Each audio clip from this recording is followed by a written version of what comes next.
program to everyone 65 and older, regardless of your immigration status. Need help to apply?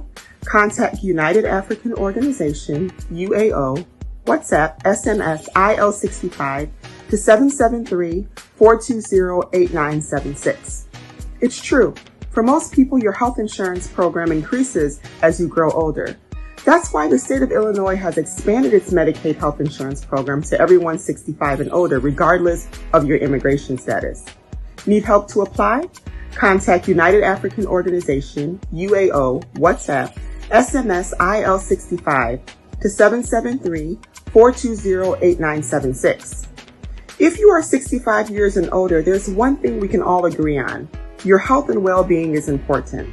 Whether you are a recent green card holder or retiree, asylee or without paper, you're now eligible for the Illinois Medicaid health insurance program.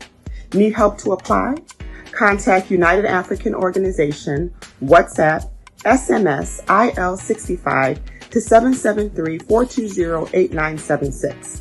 Documents needed to apply: your proof of ID, your proof of address, and your proof of income.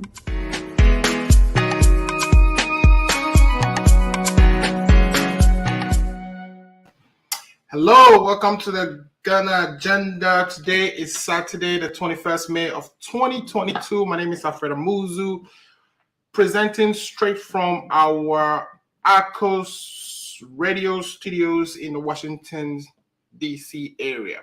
Today, we are talking about two very important topics that have just recently occurred in Ghana. The first one being the demonstration we witnessed on the news coming from Nkoranza, where the youth of Nkoranza, in response to one of the extrajudicial killings of a gentleman called Albert Donkor, has caused a clash between them and the police. And we are going to interrogate whether the police has misconducted themselves and what are the ways, perhaps the government should be addressing this type of occurrences. This is becoming too many. We witnessed back in 2018 similar situations in Kumasi where the police had a clash with the youth. We also saw what happened in Ejura when the youth demonstrated because of the killing of the gentleman who belongs to the Fix the Nation group.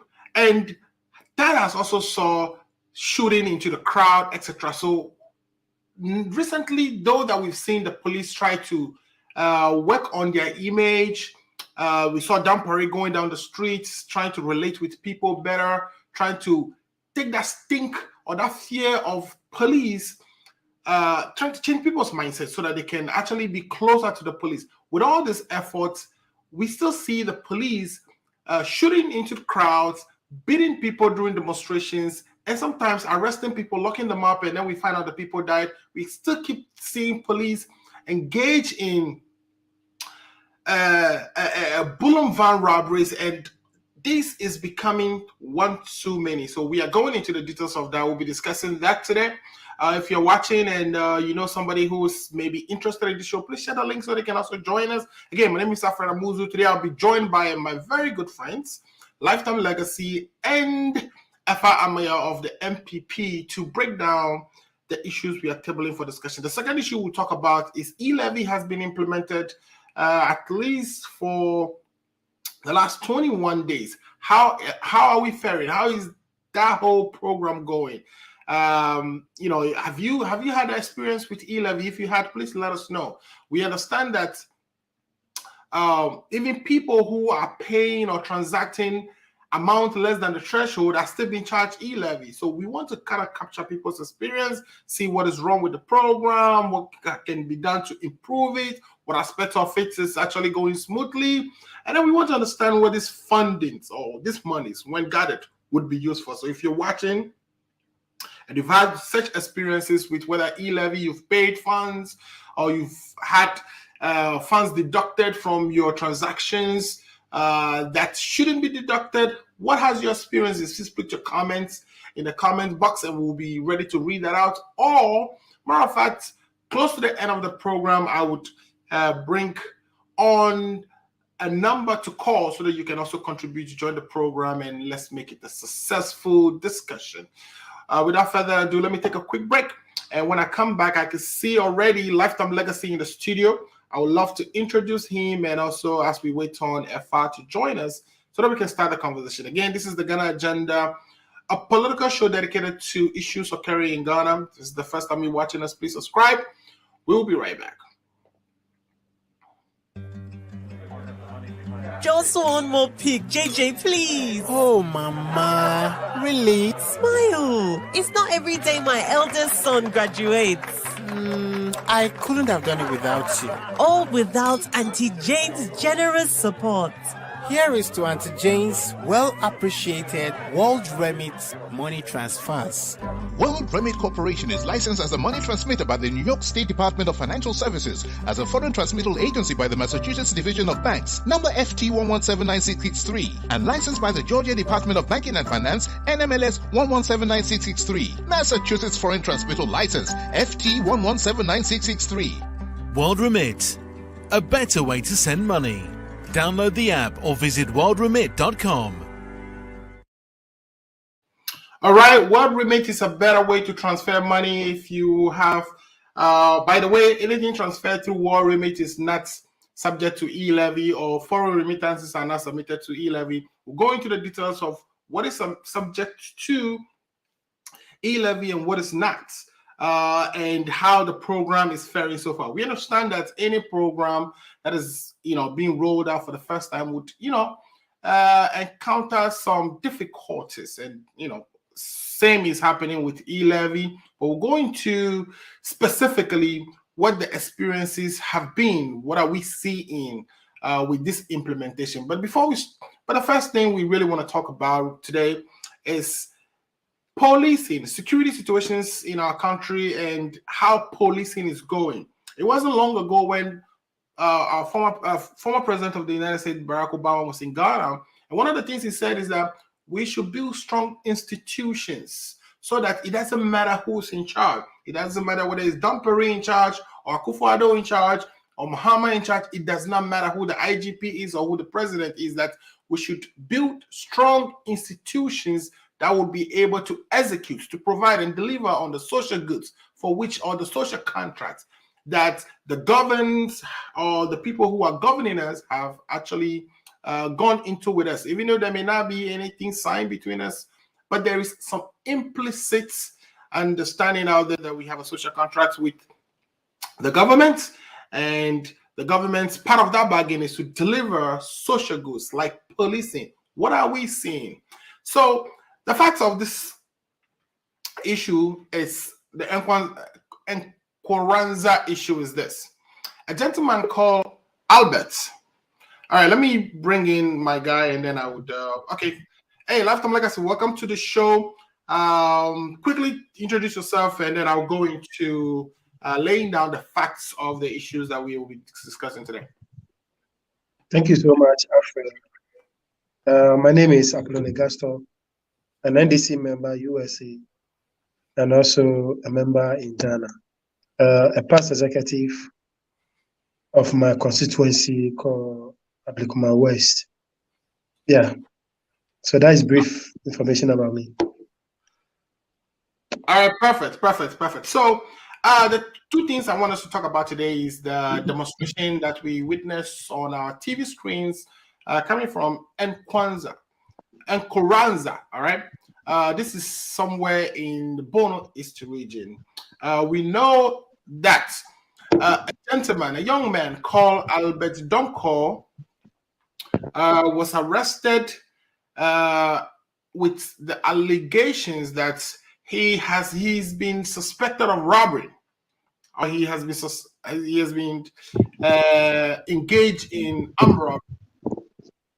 Now, the gentleman did not, according to the story, actually partake in any robbery, and he was actually, whisked away in the middle of the night from his home and did not return. And when inquiries were made of the police, apparently the gentleman was found dead. And accusations are that the police killed him.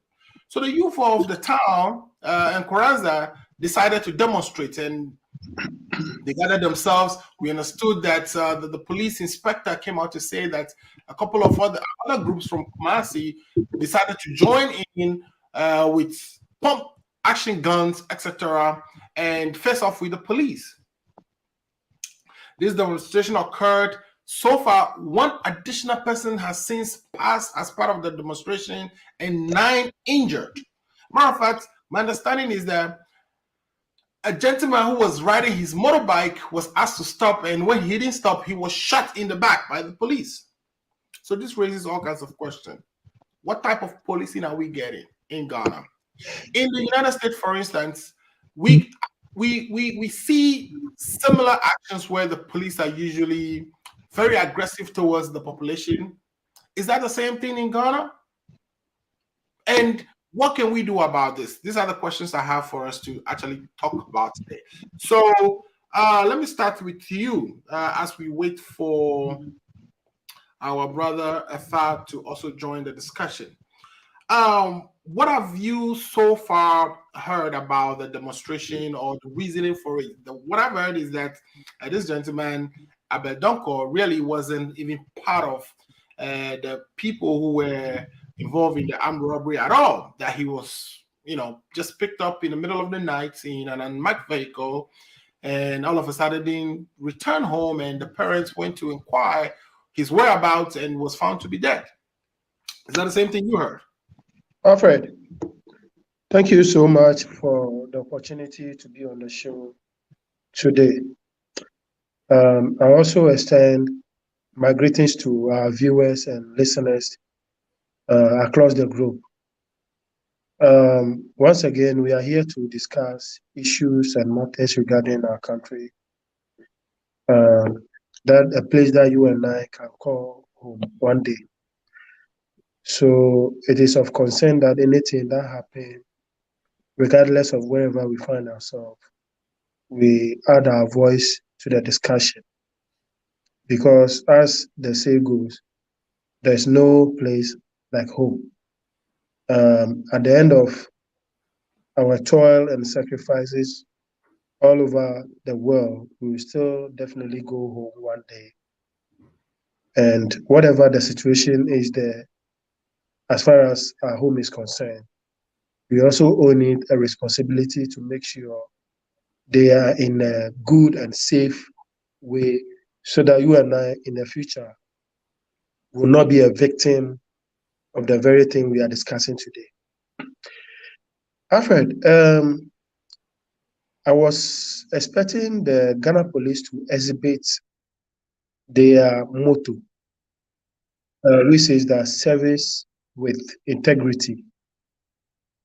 It looks like under the leadership of Nana Donkor, policing in Ghana had becoming worse. I am not in any way trying to suggest that there were no issues during the Fourth Republic, or this is the first issue during this Fourth Republic. But it looks like during under the era of Rawlings, there were police issues. Just to mention a few, it was an issue during the era of Kufuor. Lots of demonstrators were mishandled. By when the CJ were demonstrating, the police go extra mile to use all sorts of force they can on the citizenry. It continued to the past government, and then the situation has gotten out of hand under this current regime. Alfred, when you look at the issues that are happening within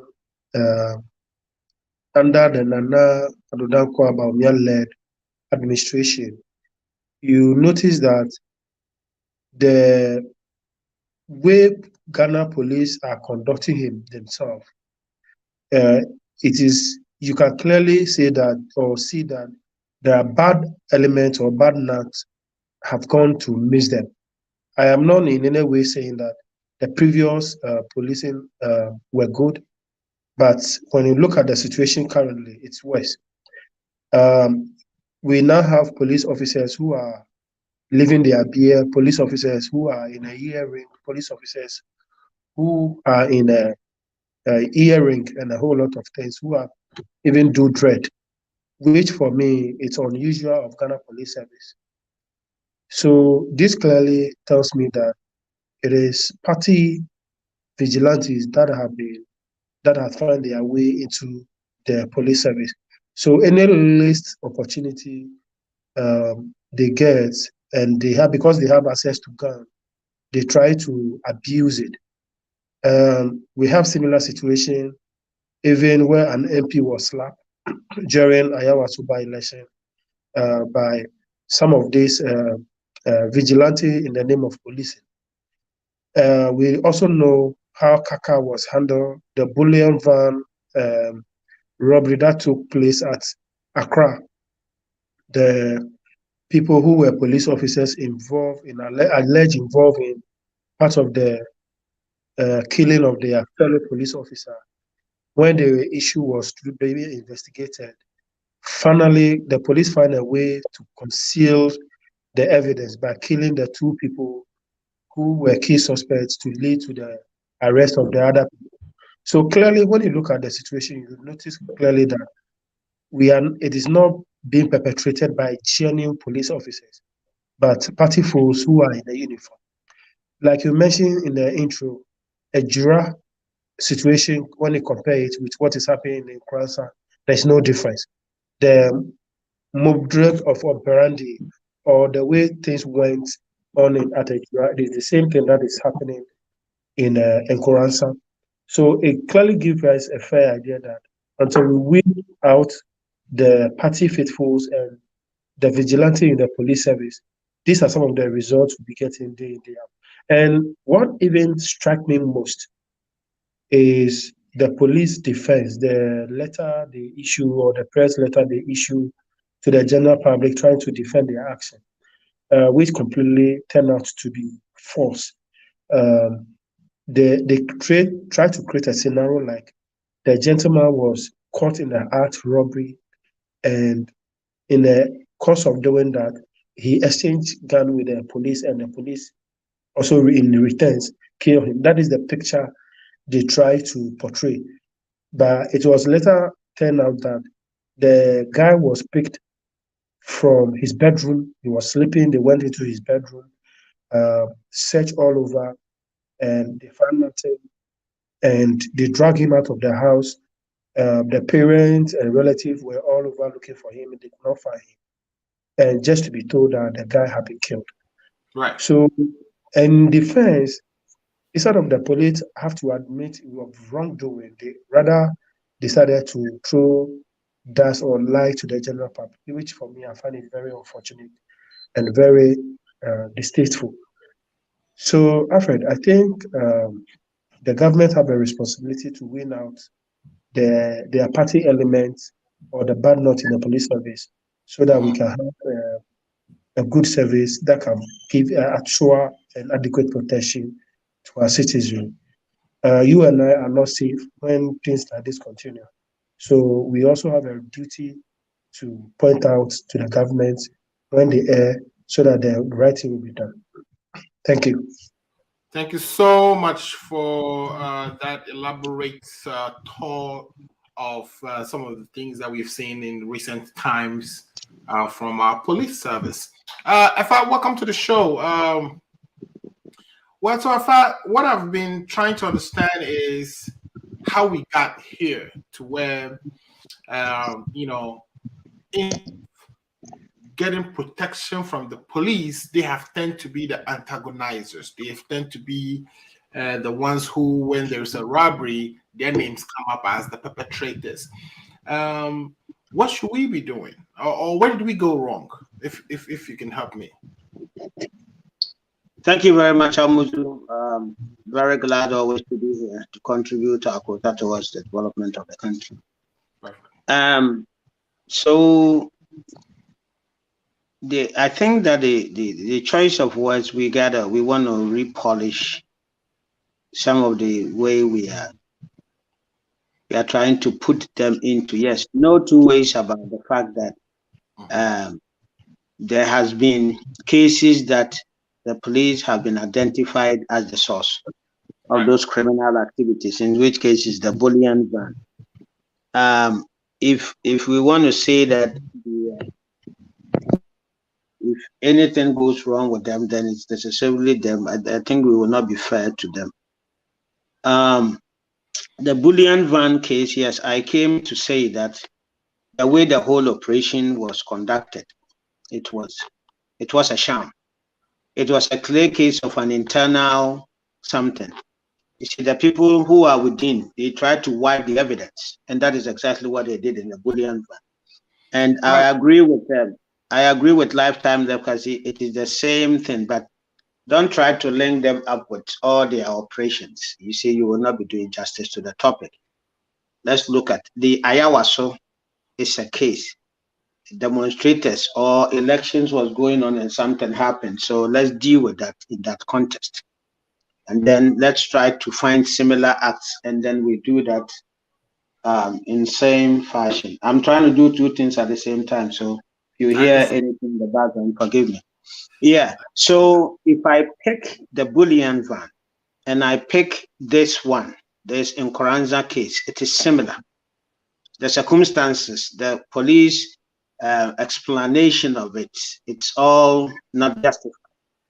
And I think that I agree. You see, we need to, this will erode the confidence we have in the police and the confidence we are having in the IGP. It will begin to wane down.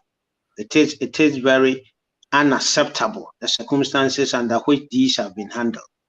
It goes on to confirm that there are indeed most of the security challenges we have in the country are from the security agencies themselves.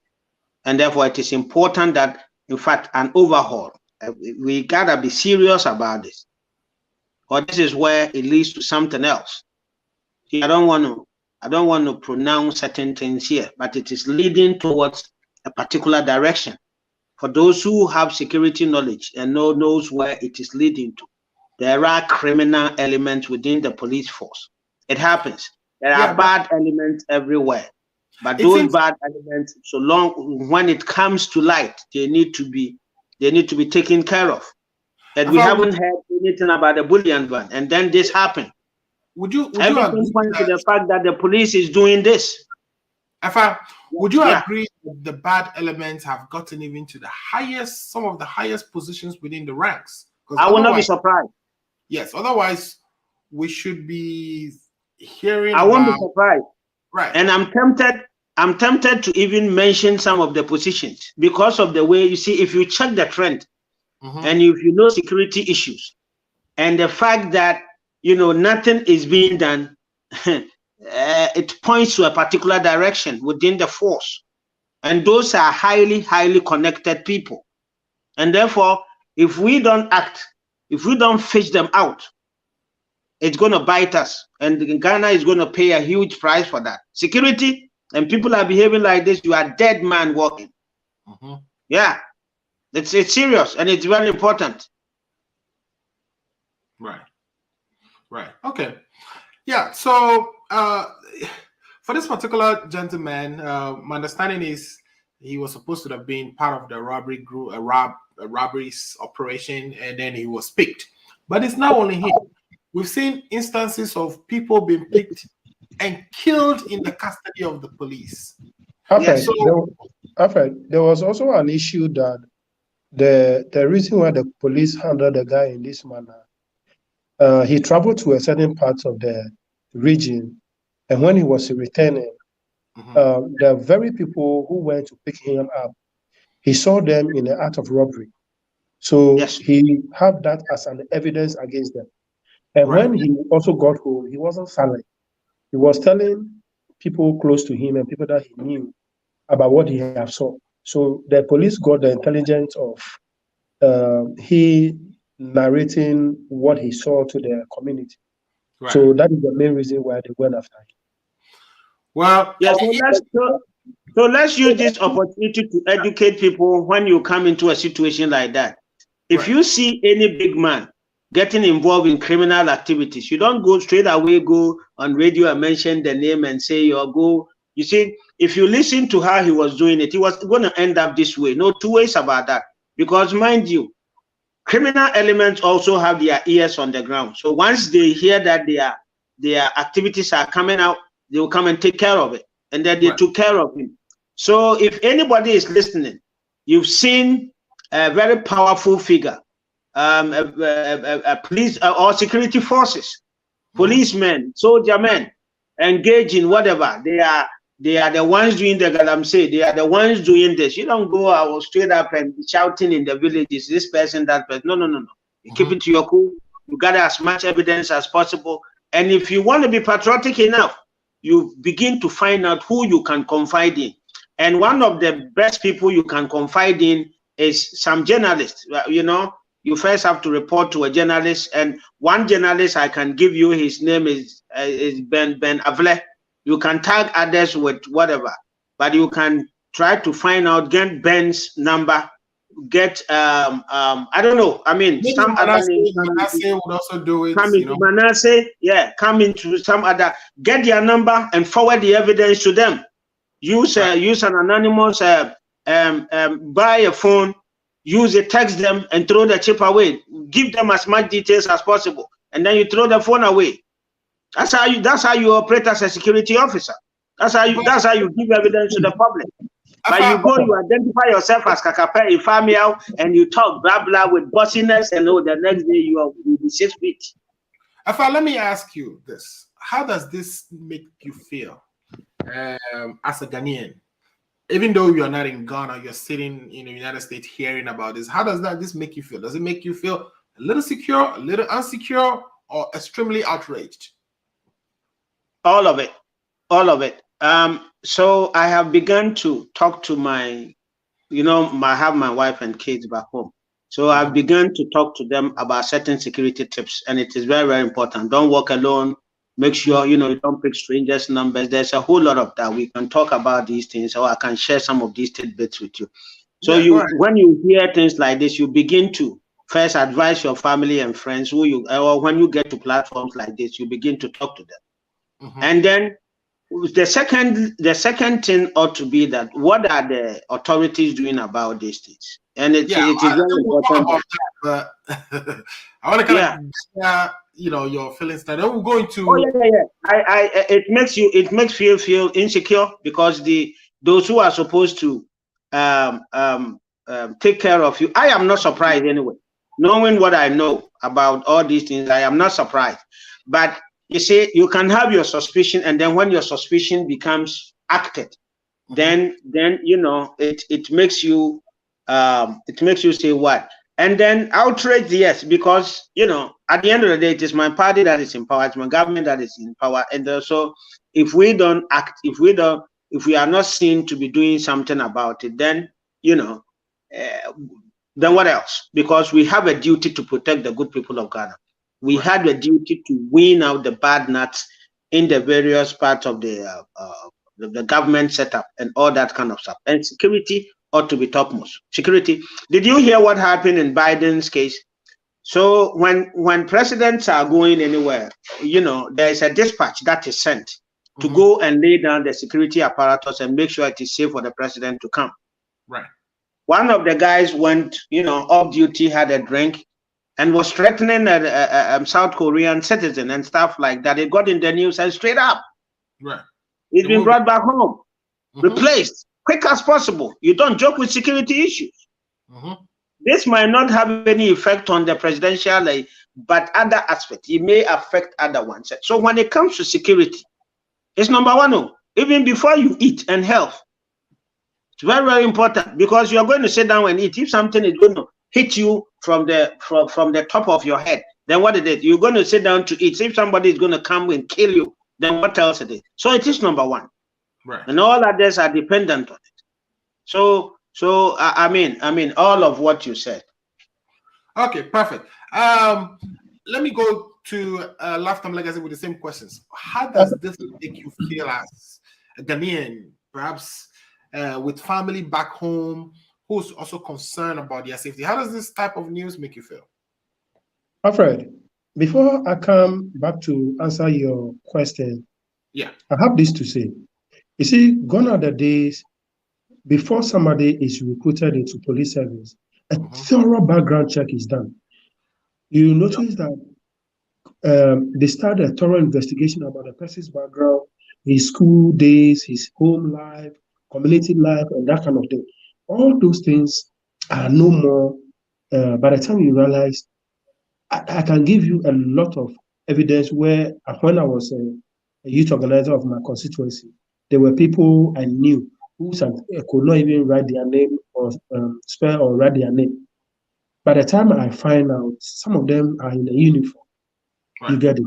Because their party was in power and they were able to, because they have a little muscles, they have gone to the gym and have do a few metal lifting. They find themselves to the police service. Yeah.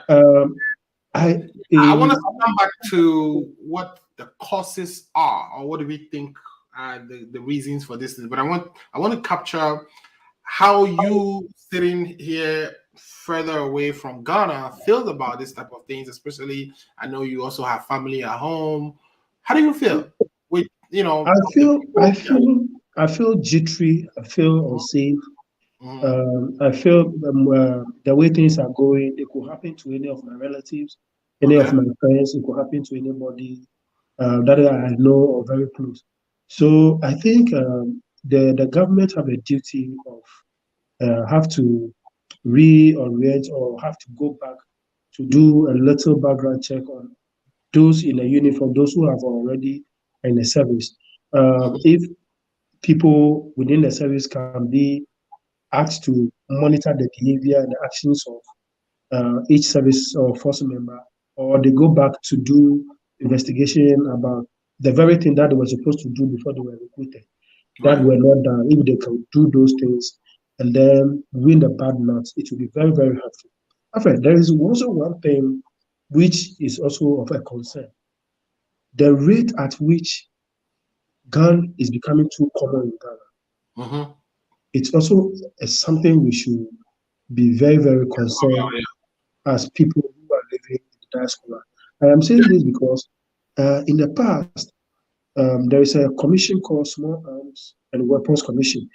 Periodically, they invite the citizens who are holding, having a gun unlawfully. They try to get all those guns from the system and then burn them. Now, those things are no more. And the guns that are in the hands of individuals is becoming too scary. It might not be a police officer who will come after you, but it could be a ordinary citizen who's also in possession of a weapon. Absolutely. But the gun conversation, it's definitely one that needs to be had.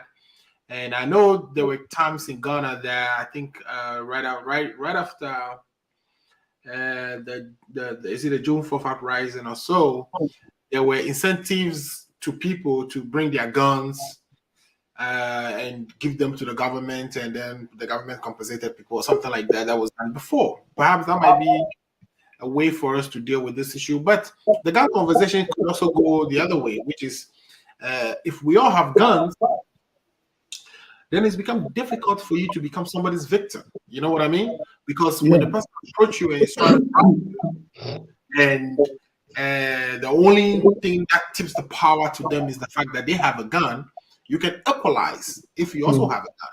So the gun conversation is one that can go either way. So, Alfred, I'm of opinion that, let me tell you, today I even got a bad news that a nephew of mine was gunned down by his PS in Virginia.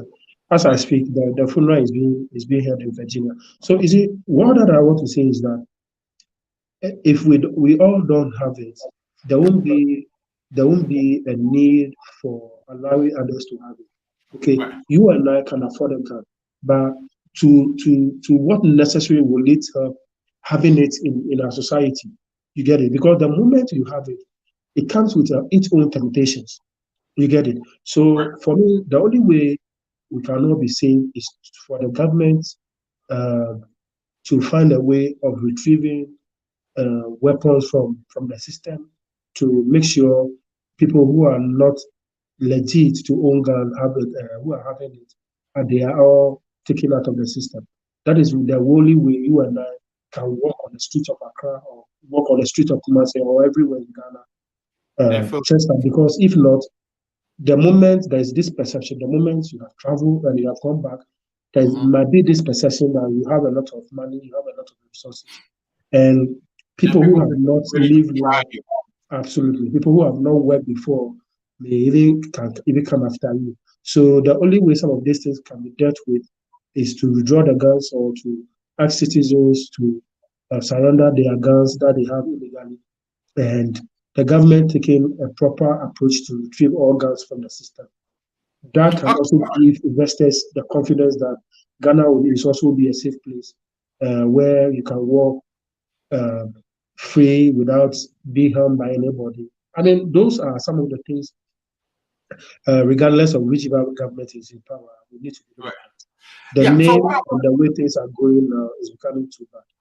Yeah. So what I want us to do for the rest of for the next 20 minutes is look at, and we're going to start from afar. I want us to look at how did we get here. I want us to concentrate on what happened. Is it a recruitment? Is it because of availability of guns everywhere? What exactly actually happened for us to actually get here? This wasn't the case before. And then after that, I want us to look at what should the government be doing? And beyond what the government should be doing, what should citizens also be doing? Because this is a partnership.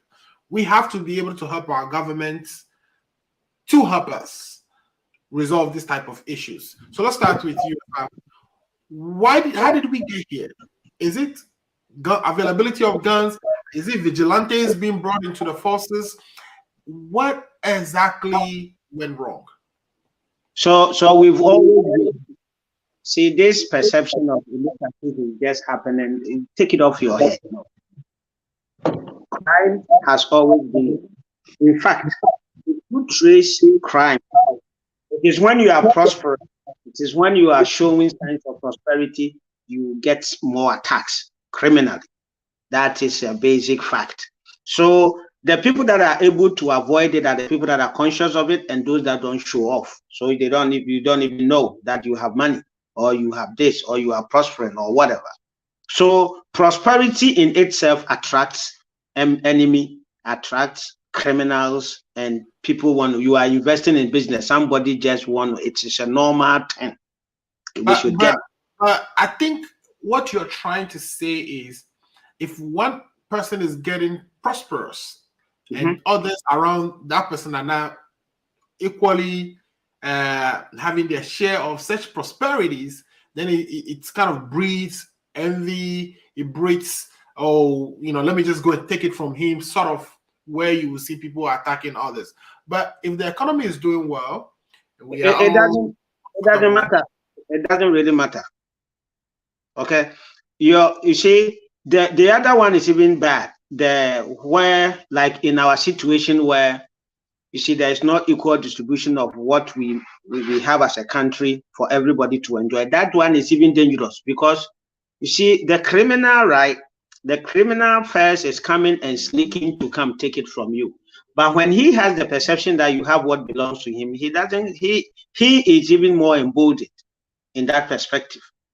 So the normal one is there. Else over here we wouldn't have cases of bank robbery and certain other robbery, pickpocketing in downtown and all these kind of stuff. We are about 7. These are. I think we are 7. These are normal way of human life. It happens, and you always have to be careful when you are prospering. Okay. So with the scenario that you gave, it is the duty of the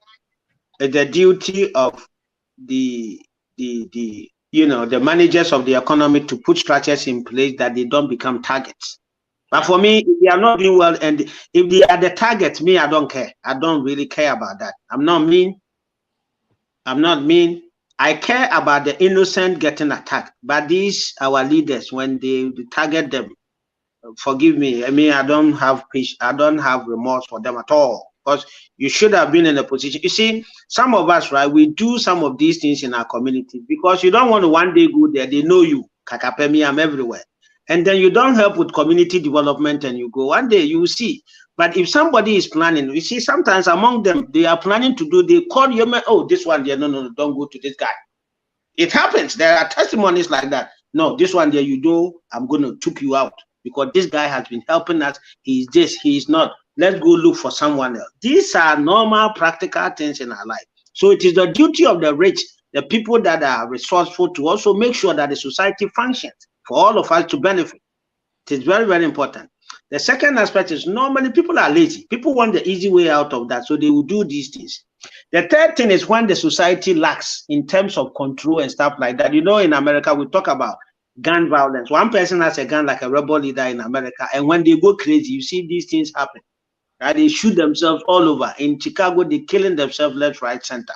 So you need to control, because you see, it's an easy reach to do whatever you want to do. Gun is an easy reach to kill your anger. It's an to go do whatever it is, and criminals use it to also get through there. But you see, before they come with bare hands, now they come armed, and they know, and they are tactical. It is like a trained criminal. Now, if you look at the trend, right, most of it is also looks more foreign than the Ghanaian. The Ghanaian want to sneak come and take something and go away. But the way it's getting sophisticated, I want to have the suspicion. I don't have the evidence, but I'm just making analysis and looking at that. There has been some infiltrations from countries that we know are high level, you know, they know how to do things. But it is up to you to also make sure that your borders and people that are coming in are secured, and that you track everybody down there. The ordinary citizen cannot do that. In most instances, what is scary is that when, you know, the criminal or the robbers are arrested, they turn out to be the police. And that is where you see the sophistication. No, don't say most. It's not most. Some of the criminal activities turn out to be police. No two ways about that. But the particular case that, you know, brought about this whole discussion is the one the Nkoranza case, right? And yeah, no two ways about that. And the bullion case, no two ways about that police are involved. No two ways about that. Yeah, so the suspicion about the Nkoranza case is that Albert Donkor had observed a robbery, and that his suspicion is that the robbers perhaps was part of the security forces, and that is how he came to arrest him. So it is not far-fetched to say that the sophistication we see around, even the type of robberies that are occurring lately, seem to be more enforced by, or seems to enforce our thinking that most of those robberies, those sophisticated ones, usually are being conducted by the security forces. That I agree with you. Perfect. You're perfect on that. You're right on that. I will agree with you on that. And they themselves have to do, because you see, the criminal stuff work this way. They go, they don't get, or even among themselves, they will become targets. Among them, the criminals themselves, they can become targets. It's a normal process of human life. If they don't know about the way human beings think, they will come after you. So it is your duty to clean inside. It is your duty to make sure that this institution is for that purpose. You know, you can't weed all of them out. But when it is glaring like that, they really, Dampare needs to really look internal and clean internally. Because the bullion van case, I've not seen what they've done as far as that thing is concerned. The people that led that operation, they are the first suspect. And this one too. Beyond the bullion one, we have the Ejura one, we have the Tamale one. Yeah. We have, so these cases are becoming too many. Yeah. And the recruitment is also very important. Those days, the police and the army were for Abongo. They call them Abongo. It is like you are not doing anything in life. So go to the army, go fight and be killed or something like that. Or go to the police and help us with security. But not in this modern, sophisticated time. No way. Okay? But even if you go to the criteria, it requires that for a person to be enrolled or enlisted into the police force or the army, that they have some basic education, all right? That they are, at a minimum, have a secondary school education. Isn't that the case? There was an armed robber, right, that was interviewed recently. He had a degree, and the guy was highly brilliant, and his was to scam people. And the way he sits down and drafts scam, and when he drops it, you can't. You see, I hate to say this, but that is true. You see, we can't rule criminality out of our lives, right? The control of it is what makes America and all these countries great. They control it. When they catch you, they will deal with you. You can't rule it out. But if you don't control it, if you see an armed robber and you think that person is your sibling, is your brother or sister, so you are not going to report, oh, one day you are a dead man, because they are ruthless and stuff like that. So they've gone to, criminals have gone to university, criminals have PhD, criminals have when we talk about that, we talk about people who sign with their pen and steal.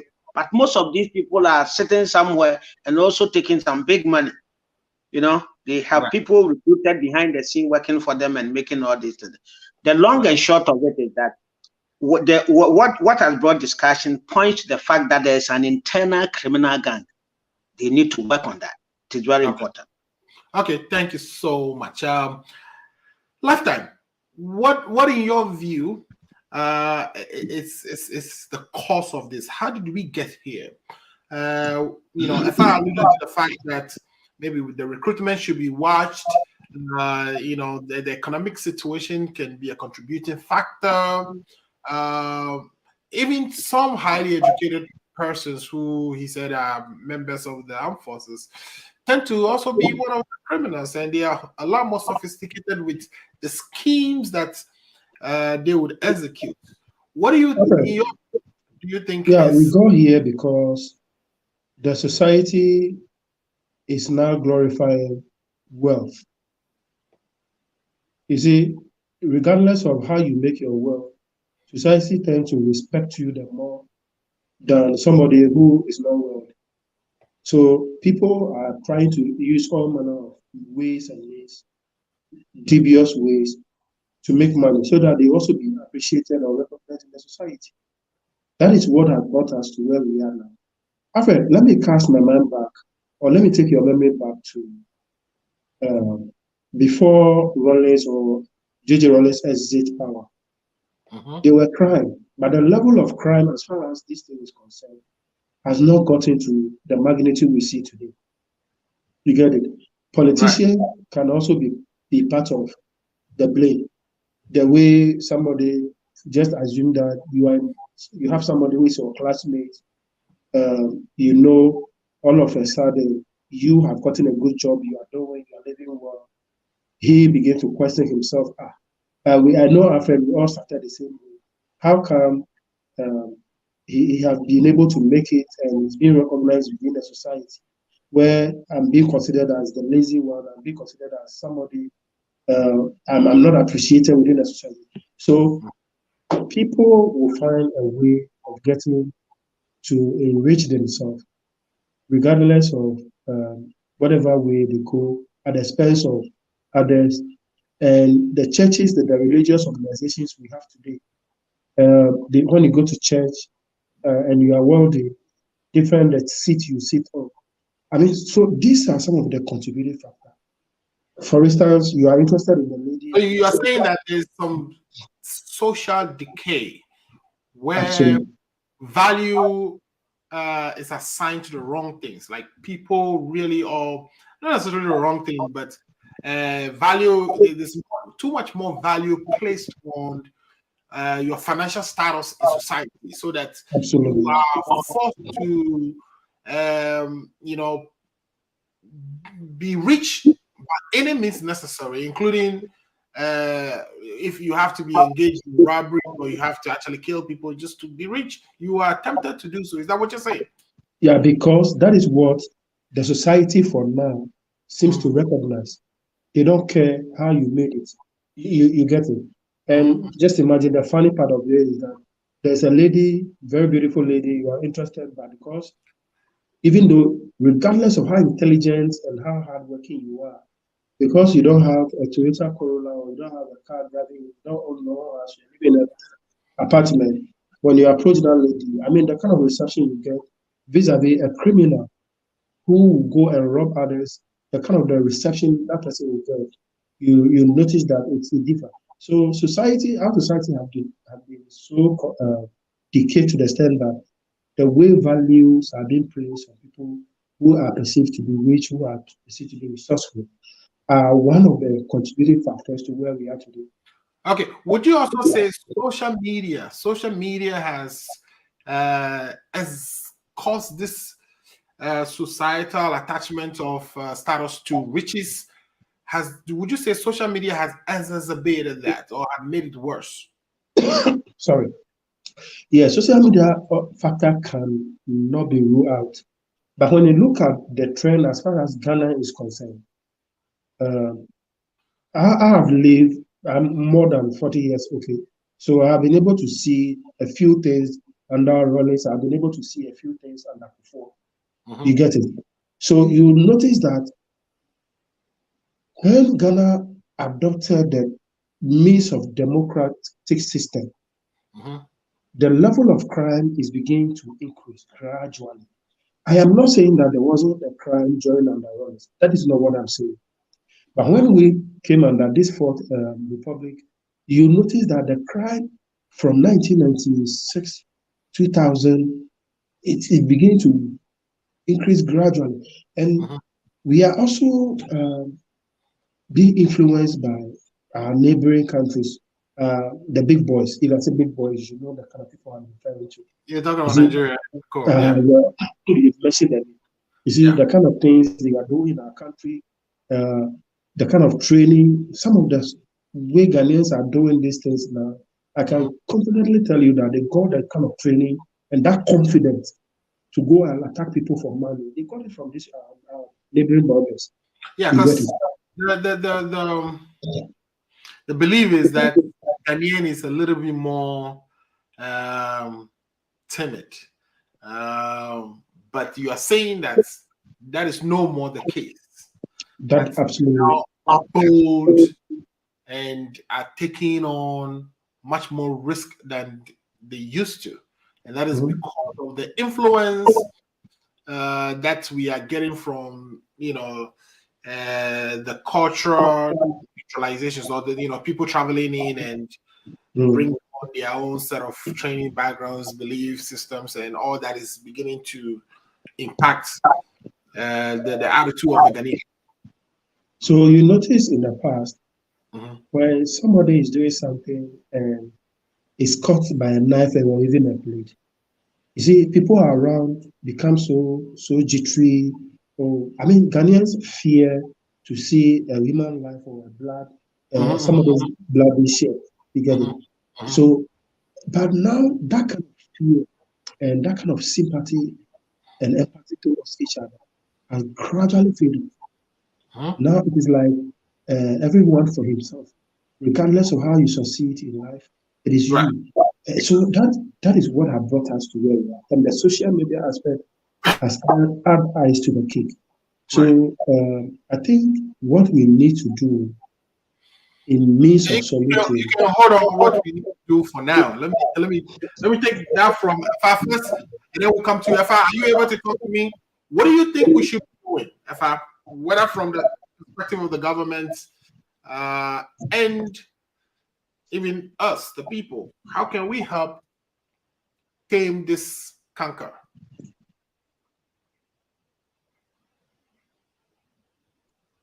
Okay, I believe Efa is not ready. So, Lifetime. Okay. Sorry about that. What was the again? What did you say? I was saying that we are not trying to look at what should we be doing. What should the government do? What should the people do? What should parents do? What should the teachers do? What should the religious leaders do? What can we do together to ensure that this canker is tamed? That first of all, recruitment into the police is appropriate, that the police are well behaved, that the people, the guns, all the things that are kind of making our society chart this wrong path? How do we bring this under control? Number one, we must have this concept in mind that the criminal is closer to us than we think. That is the number one goal. So have that security conscious mind when you work with like that. Sometimes we go to places and I tell people, hey, let's watch this, let's not do this. Say, well, you are 2 days. Okay. One day you come and thank me for that. So let us have that in mind. The second thing is that take your security into your own hands. Say there's an armed robbery. Before you get hold of police, they have done whatever they're going to do. So what I do is that I don't have guns in my house, right? But I have, the spray bottle. The pepper spray. Pepper spray bottle. So I have the pepper spray within reach. Try to conceptualize, especially where you sleep. When you reach down your bed, you can take it in, and something to do something just to disable the distance in case you are in it.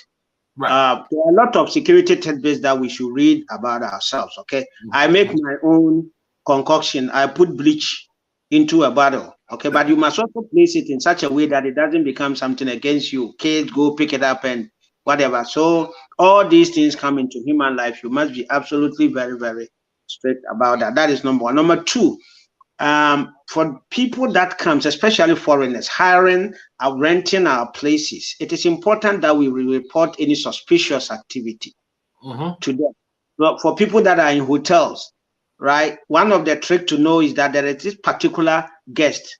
He doesn't want room service, doesn't want anything, has stayed there for a very long time. The person is doing some form of criminal activity. No two ways about that. Report him. That one, no two ways about that. Unless the manager knows this person, kakape, this and that. But even that one is even too weird and stuff like that. But make that decision to take it out from there. So we should be reporting suspicious activity to security forces. But in Ghana, be sure who to report to. So simply that if you see something, say something. Yeah, we know trusted journalists that we can first confide into before we make some of these things. And we've mentioned some of the names here. Yes, despite what my government has with Manasseh, he has Ghana at heart, and you can trust him and send him your information. You can send your information to Avle. You can send your information to Kwekubako. You can send your information to Evans Mensah. You can send your information to, there are seasoned, trusted people within the system that you can send it to. So it is also important that we take that measure. When you see a criminal activity, don't go and be saying it. Don't go and you will be dead the next day. You get lost. Right. When they find out that you are the source of their destiny, if you identify a criminal, find a way to act as if you've not seen them. And then do. When it comes to government have more information than we do. Correct. Okay. Before some said, you see, we don't know about terrorism, right? Terrorism is the highest form of criminal activity that can go on in the country because they are either coming to take over or coming to cause a serious problem in the country. Right. So they have information, they've been releasing us. So if they know about terrorism, but they don't know about little stuff in the country, then there's a whole question mark. Our security agencies needs a cleanup. From the national security, the police force, the army, and all that kind of stuff. We hear stories that tells us that clean it up, weed out the bad ones. Now, when you are cleaning the police and you weeding them out, you don't also straight away leave them without attending to them. You see, it is a whole complete thing that you do because you've trained this person, knows how to use a gun. So find alternative way of engaging them because a hungry man is an angry man and doesn't think of anything than himself, and any other person is whatever. So that is also very important. Within the security forces, they must also be honest with themselves. You think it is someone else, one day it will come up to you. So they have to. So everybody has a role to play. Journalists must always dedicate one of their desk to investigating criminal activities and bringing them on board for discussion. These things push them to the background, and we are able to, expose them and bring their discussion to the fore and take it up from there. Perfect. Thank you so much. Those are some solid suggestions there for our security forces, individuals, pastors, people in responsible positions in our country, governments, church leaders, teachers, and even parents to heed to and perhaps bring these issues that we see in our society under control. Let me also bring you in on this one, lifetime legacy. You've heard what if I have to say, what do you have any other things to add? What do you think are some of the solutions that if adopted would help us deal with these issues? Okay, lifetime, I brought you for a second time. Sorry, my link went off. Okay, no problem. I removed that one. Perfect. Go ahead. Yes. So, what was your last question again? Okay. Also, I was asking that, you've heard what FI has to say about finding solutions among ourselves, including even we, the citizens, that we should be vigilant. If we see something, we should pretend that we didn't see it, but find appropriate ways to communicate to the authorities, people who can really actually do something about it. Whether you're communicating it to a journalist or to somebody who is a religious leader who can then forward it. But he's saying that you talking about those things yourself, or going to the radio, or spreading rumors, or spreading those issues or things you've seen within the community, puts you in danger. That you shouldn't walk by yourself. He talked about the fact that some of the things that the government officials should also do. What other things do you think we should add to that, or what other suggestions, or from your perspective, what do you think are some of the solutions or ways for us to actually deal with this canker? Alfred, I think the solution we need to adopt now is to go back to our roots, our way of doing things as a Ghanaians. Let's begin to introduce a syllabus that will inculcate in the children that wealth is not all, as far as society is concerned, but hard work and those things give honor than to be rich through a dubious way. So we need to reorient our kids, or the kids in school, because they are the very people who grow to become an adult to create some of these things that we and I are talking about. So it's from onset we begin to inculcate in them the attitude of good value. That will have a long way to go. Secondly, our religious organizations should also begin to reward hard work rather than people who are resourceful. It's very, very important. That is the only way we can get people to know that regardless of whatever your status is within a society, you can be appreciated when you put up a good value. So those are some of the things I think we should look forward for. And the government should also put a package or a rewarding system to appreciate people, if it should be in a national level, people who have distinguished themselves through hard work, people who have distinguished themselves through honesty, people who have been accountable. We can have a national day of rewarding loyalty, hard work, and discipline. Right. So if we are able to do this, that might change the orientation of people, way of doing things, people trying to get rich so quickly.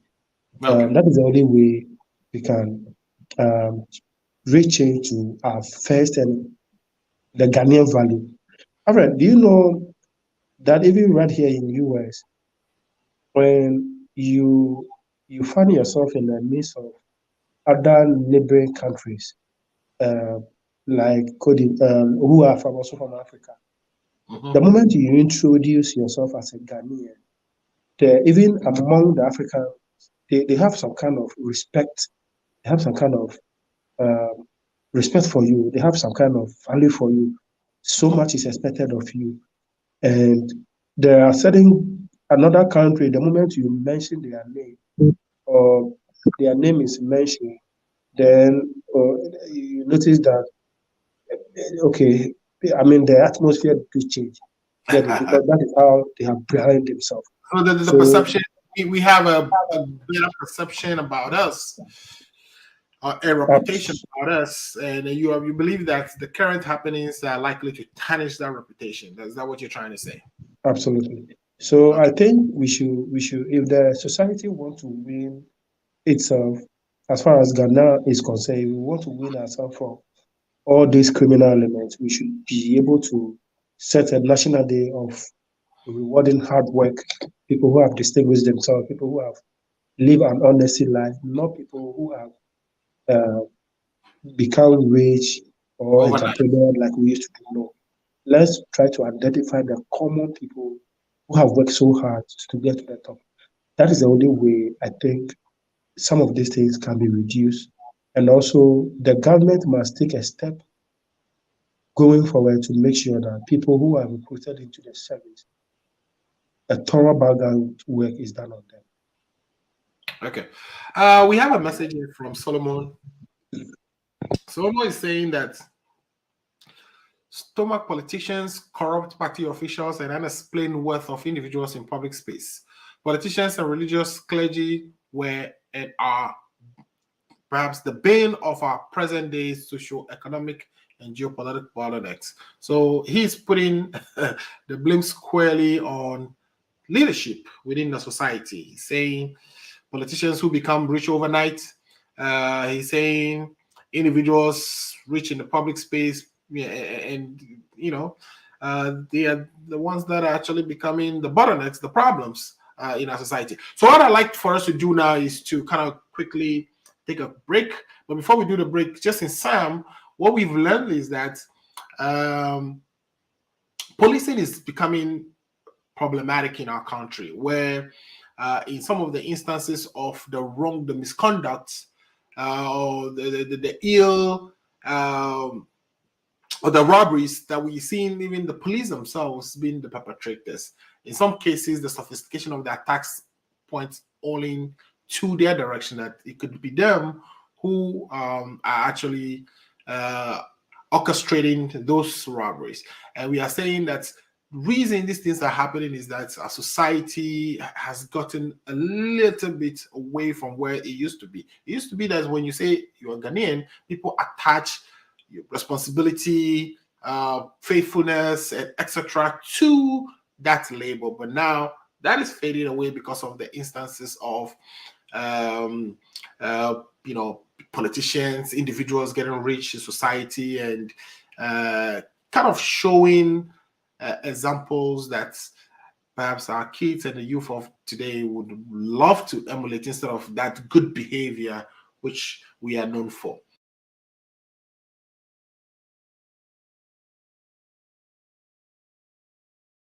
Okay, let me take a quick break. Afai, it's good to have you back fully. Let me take a quick break, and then when we return, we want to take a look at e-levy.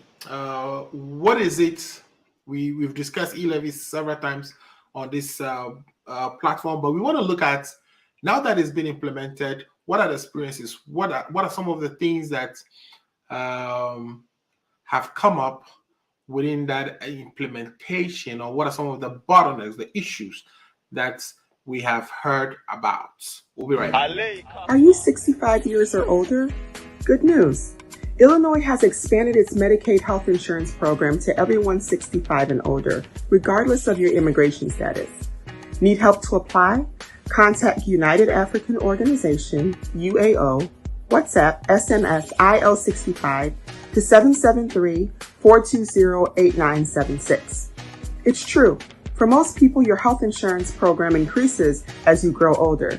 That's why the state of Illinois has expanded its Medicaid health insurance program to everyone 65 and older, regardless of your immigration status. Need help to apply? Contact United African Organization, UAO, WhatsApp, SMS, IL65 to 773-420-8976. If you are 65 years and older, there's one thing we can all agree on. Your health and well-being is important. Whether you are a recent green card holder or retiree, asylee or without paper, you're now eligible for the Illinois Medicaid health insurance program. Need help to apply? Contact United African Organization, WhatsApp, SMS, IL65 to 773-420-8976. Documents needed to apply: your proof of ID, your proof of address, and your proof of income.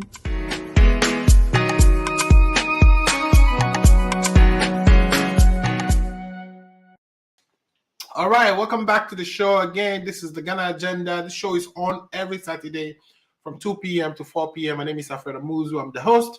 Today I'm joined by Lifetime Legacy and Afa Amayao, and we are talking about security situations. So we've just finished talking about security and policing in Ghana. Now we are switching to e-levy. And what exactly is e-levy? We've discussed that several times on this program, but what it is e-levy is supposed to be an electronic transfer of money, apart from those excluded by law. So the rate of e-levy has been implemented is going to be a 1.5 or is 1.5% of the amount you are transferring that is above $100 a day, 100 cedis a day. Whereas the government decided to levy electronic transfer, and the government says they are doing so in order to enhance domestic revenue mobilization and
We can go on and on and on and on and on and on.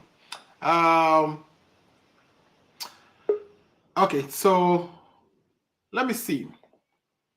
So for instance, even if you pay utilities, or you're paying utility services, your electricity bill or whatever bill, you should not be charged e-levy.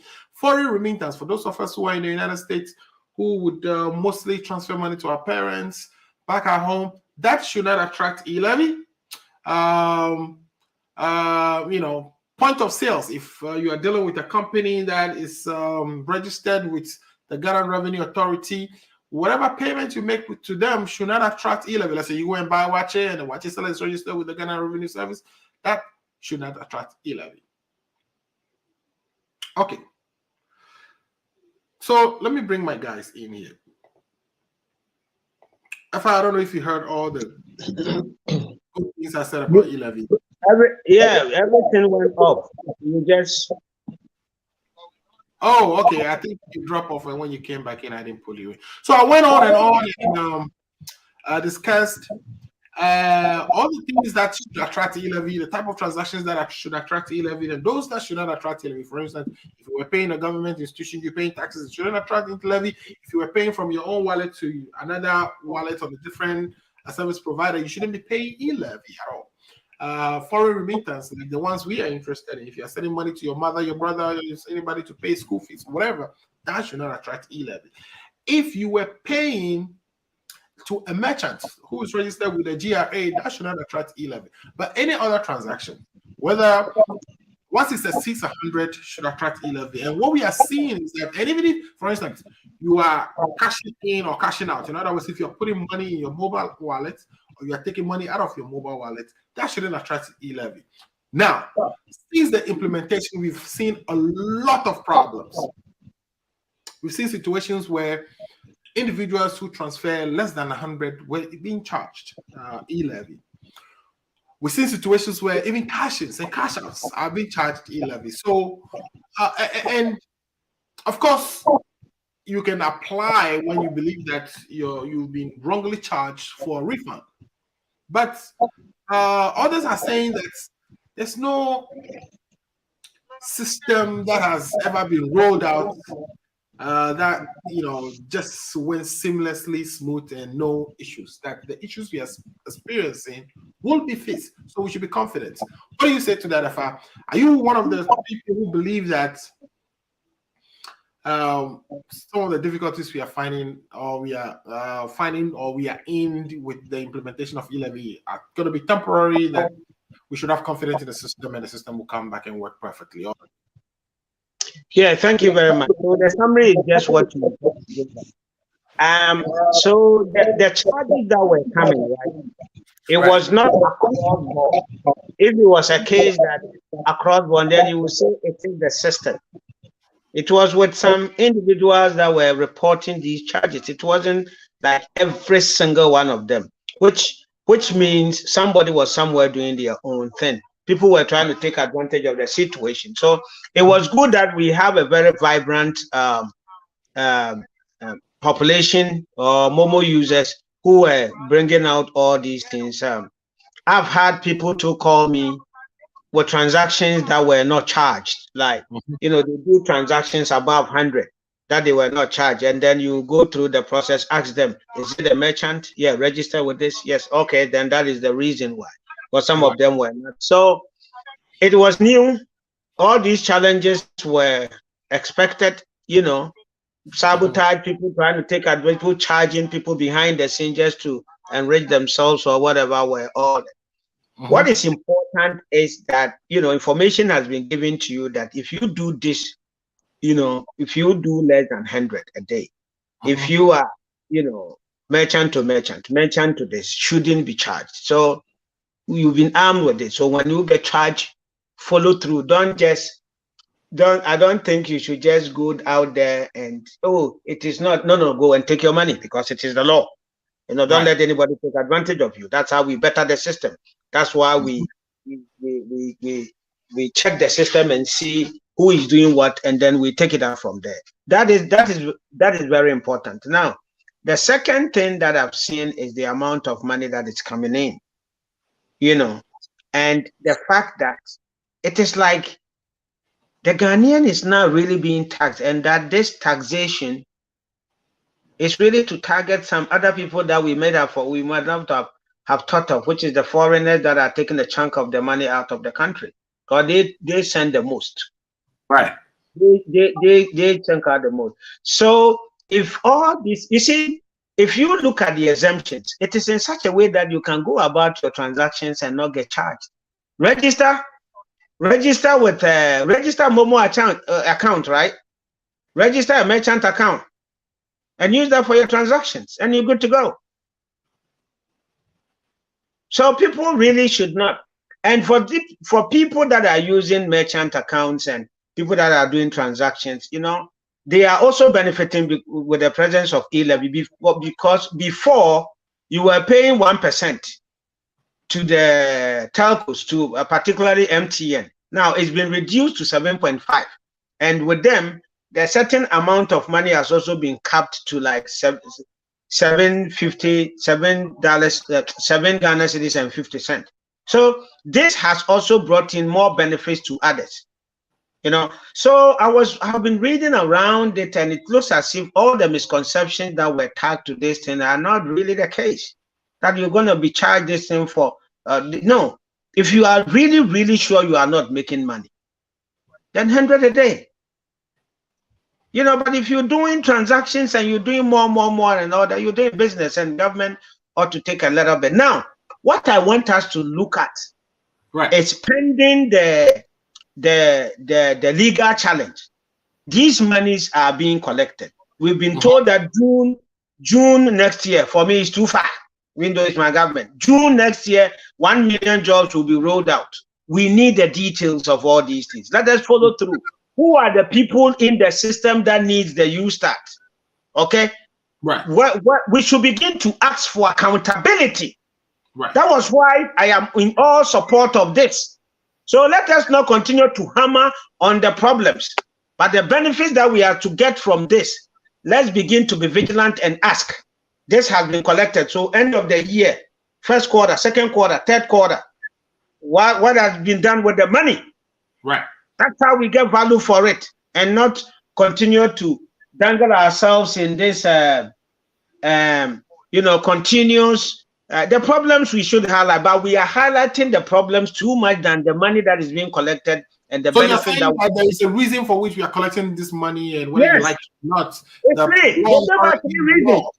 Okay, so the law is the law now, and it's being implemented, and so what we should focus on now is you got our money. What are you using it for? Or tell us, be accountable to us. So the accountability piece is where you want us to concentrate on. Is that Yes. So, and then when it comes to the accountability, you know, there was the first proposal of jobs, 1 million rollout in June 2023. And I'm saying that is too far. Too far, yeah. Too far. June 2023. Saying. We don't need to wait for 2023. No. As the money is coming in now, you would expect some. They're paying into the consolidated fund. Right. You know, so June this year, what have we done? June, July, August, September. What have we done? What have we done with it? Has anybody benefited from the e-levy? Exactly. This year, in other words, has any UStart program started? When are they going to launch the UStart program? What will be the criteria? Who can benefit? Who can apply? Where is the information? Is it published? Where is it should be published? Etc. Which ministry is responsible? Those are the questions to ask. Yes, we need that. Okay, so we should continue to talk about the issues that are popping up. Okay, we should continue to talk about the issues that are break them. But for me, the money that has been collected, what has it been used for? How do we source it so that the Ghanaian will see? Because this is very specific. Okay, we said infrastructure, digitization, and employment. Right. Three, not two a year. Funds have been earmarked for specific. Yes. So June this year, we shouldn't wait for 2023 June. No, too far. This one right now, upon Chenam, you have no one quite we are the chef fridge my then. So once the thing is the fufu is prepared. Come on now. Before we hear other stories. Okay. Wonderful. I'll come back to you in a minute, but let me go to a lifetime legacy as well. Lifetime legacy. You've heard, the summaries that I've given already. I know the concern out there that the NDC case about the improper way in which the bill was passed that case is still in the court, and we are waiting for the Supreme Court to decide on that. But FI is telling us that the focus shouldn't necessarily be on the issues, whether e-levy is properly passed, whether it should be repealed, and all of that, especially even knowing that the former president promised that when he comes to power, he's going to repeal it. Until he comes to power, right now, we need some sort of accountability. That's what FI is saying. FI is saying that, tell us what you've done with it in the month of May. Tell us what you've done with what you've collected in the month of June. Do you agree with him? Alfred, I don't expect Ifa to say anything different than what he has said. He was mentioning the success of the program or the e-levy, but failed to mention the challenges that people are going through, and the dramatic reduction of people who have stopped using the service because they are trying to avoid charges, including myself. Before this bill was passed, this bill was through dubious means passed. I used to pay people from my bank account to their mobile money and all that other stuff. But since this bill has been passed, I'm finding a way around it to still meet my obligations without necessarily paying the e-levy. Why are you not interested in contributing to the development? Because one of the goals, as we read out, is that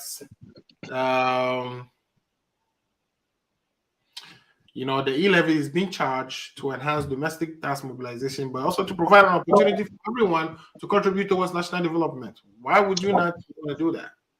Alfred, if you want a better Ghana with police forces that are responsible, cleaned out, that is delivering on a social good of the people, all those things have to be paid for in one way or the other, so that the police are not there. If they are properly paid, hopefully they wouldn't be up there executing all these sophisticated robberies that we are discussing today.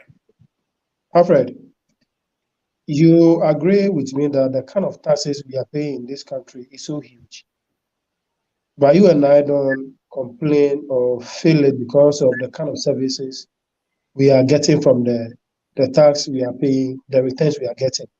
Right. If that is the situation back home, paying tax or paying for the e-levy wouldn't be a problem.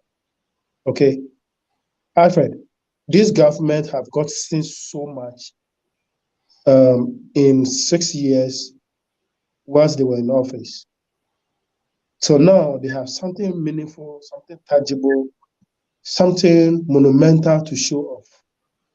So if 400 billion that they have gotten, or 300 and something billion they have gotten over the last 6 years, could not do what they intend to do with the e-levy money, what is the guarantee that the e-levy, that the money they will be accruing from this will be able to do what they are now promising to do? So for me, it is just a way to collect the Ghanaian money, securitize it, and then go back and borrow and get what they have to get. That is all that it is. Okay. So like I have said, I'll find all ways and means, which I know Ghanaians, a lot of Ghanaians are also doing. People are avoiding paying it. The number of people who use the service have reduced. They know, Ifa himself know, that Ghanaians are now even conniving with the agents to bypass the service or the process, where people are no longer transferring money from their mobile phone. They go to the merchant send the money to whoever they want to send it for free of charge without paying a fee. You see, so this is not a productive tax. This is disincentive tax.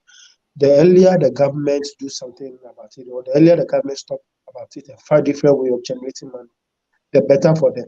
Other than that, Ghanaians will continue to find an avenue of avoiding this money, the payment of the e-levy, like I have done. I'm trying all ways and means to avoid payment of the e-levy because I know at the end of the day, it is not going to be a proper venture. It is rather going to enrich the president's appetite for luxury and the president's appetite for extravagant life. That is all that they are going to intend to use the money for. So for me, I am not motivated, I'm not encouraged, I am not convinced because to whom much is given, much is expected. And so far, what they have given us over the last year, the last 6 years, and vis-a-vis what they have gotten as a resources, they have nothing to show about.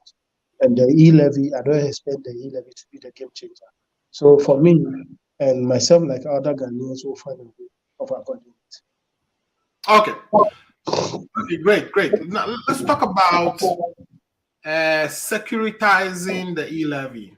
And what I mean by that is we've heard, it's been speculated that the government is willing to take that stream of money that we would be getting as e-levy and go and borrow money against it. That's what we mean by securitizing it or mortgaging it. Some people call it collateralizing.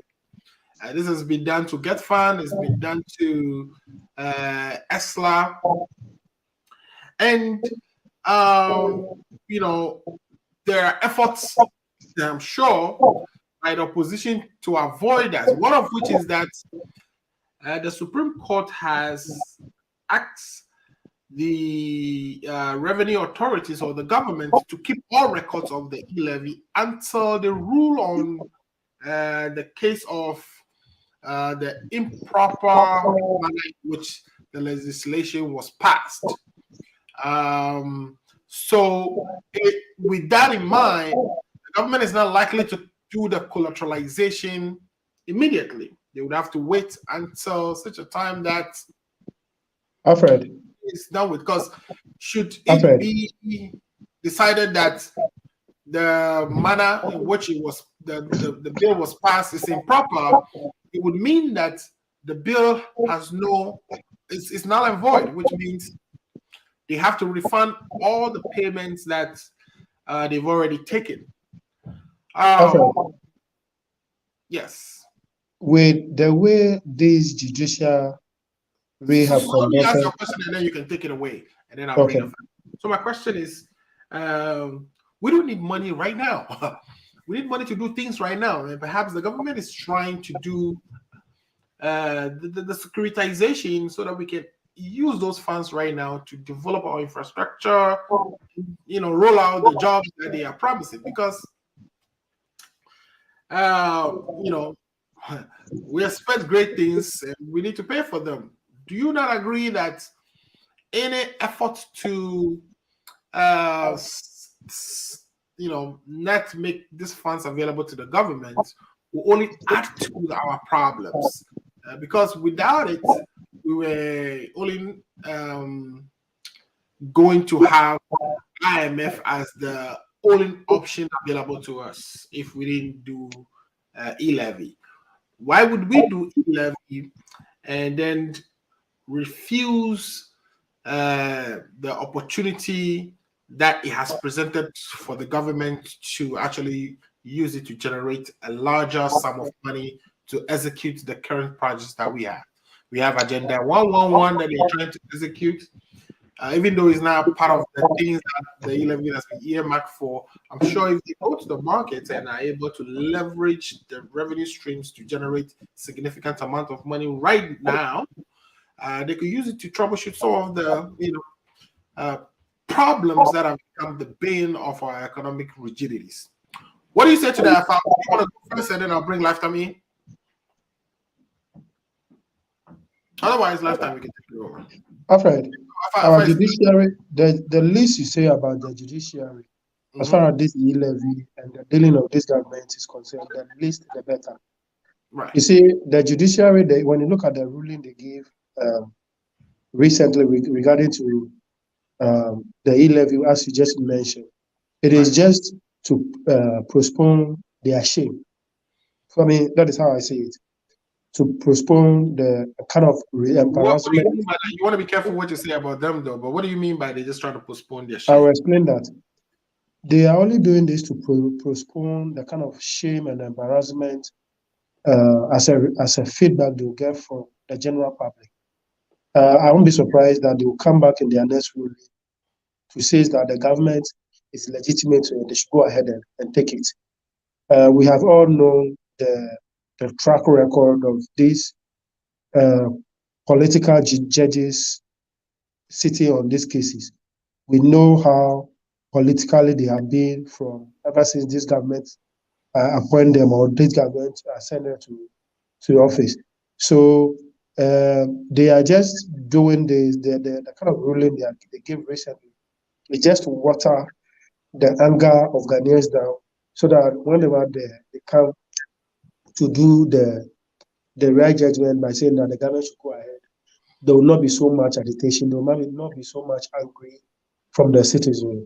So they are just doing this to water the temper of the Ghanaians down. Like I said earlier on, I don't expect this government to do anything differently. Their intent is known. I won't be surprised that efforts have been underway to do what they intend to do, knowing very well that, like Chairman Sabosu and the Attorney General told us, this case will not go anywhere. It is true, it will not go anywhere. But the most important thing that, for me, you and I, including IFA, should be worried of is that this useless government is piling debt for generations yet unborn to come and inherit. It should be of a concern to all of us. And regardless of whichever political party you belong to, when that time comes, it is not going to be paid by only NDC people's children or MPP people's children. It is a debt that will swallow the entire Ghanaian, regardless of which political party you belong to. So if my brother Ifa, instead of speaking against this daylight thievery, daylight robbery, people think that they are legit to rule country, the Ghana, and because they are not getting the chance and they've gotten it now, they have to steal from what their forefathers have come to steal. They have to do double what their forefathers did, and they are robbing us. Whilst others are using gun, they are using the law to rob us. And my brother Ifa and his likes will not see anything wrong with it. Austerity will be all of us our judge. All right, perfect. Ifa, what do you have to say to the fact that we are, doing everything possible to, make sure the e-levy is not collateralized? People say collateralizing it is tying the hands of the government again, and making it possible for the next administration to want to make a policy decision with that, tax handle. What do you say to that? Yeah, thank you very much, Alfred. So e-levy is not robbery. It hasn't been, and it will never be. It's tax that being collected for the good people of Ghana for development. So let us get that.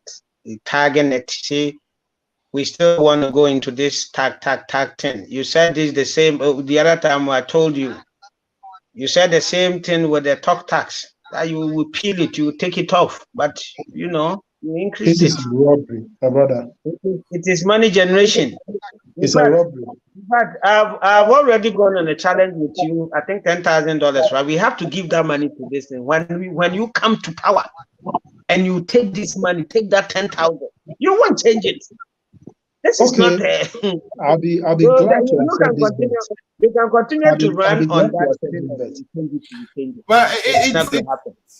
If you are still looking for ways, to bring in more money, and you were pleading with Ghanaian.